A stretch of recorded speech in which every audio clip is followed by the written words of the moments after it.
When there's completely senseless violence or when a woman is sexually abused in public, it doesn't make headlines the same way that a man defending citizens does. And that's for a very simple reason, because the media wants us to know that if we stand up for ourselves against violent criminals, we will be punished for it. I mean, this is by design. They want criminals to overrun the cities. They want to make life as untenable as possible, because this is something Marxists virtually always do when they're trying to upset the social order, make things as unstable for people as possible.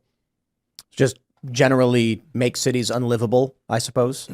It's like the ice cream shop in Seattle that's suing now because their business suffered a loss of revenue when the autonomous zone, the Capitol Hill Autonomous Zone, CHAZ, was established.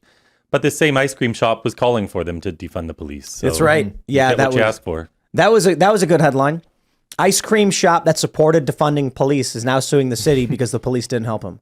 It seems like, as I often say, it's a chaotic and destructive force that is, its intention is just to destroy it. I can't put myself in the shoes of these voters, of people in New York City, people like Ellen Barkin, who are like, I'm glad that people are not allowed to defend themselves. It's like bizarro America. You know, it's like intentionally nonsensical, illogical, and destructive. Well, yeah, what the left has effectively done is it's gotten people to cheer for the prospect of defenselessness, right? So we're going to defund the police, and then we're also going to prosecute you when you defend yourself, and we're going to do everything we possibly can to ensure it's as difficult as possible, if not impossible, for you to get a firearm to protect yourself or your family. And we know whenever the left is in control of anything, things don't get better for people. I think one really hilarious example of this was the Capitol Hill occupied protest or autonomous zone, depending on how you want to refer to it, where leftists literally took over several city blocks in Seattle. And not only did no one in the media call it an insurrection, but ironically enough, this was done in order to protest police violence.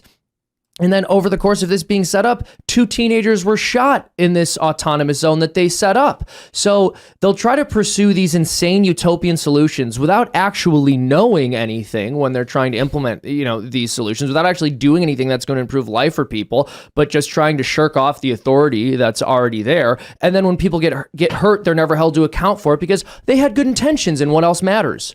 When I used to talk about the escalation of conflict in this country and the risk of civil war, 2017, there's an article in New Yorker. I went back over that article today because we just saw the president federally indicted by, the former president, future president perhaps, very likely. We saw Donald Trump indicted federally by Joe Biden. So this is a president targeting his political rival. That's the highest level. That's it. What I was saying back then was all of these conflicts that we're seeing, this political conflict, it will reach higher and higher levels of politics. And I was told that I was crazy and that I was wrong. It wasn't going to happen.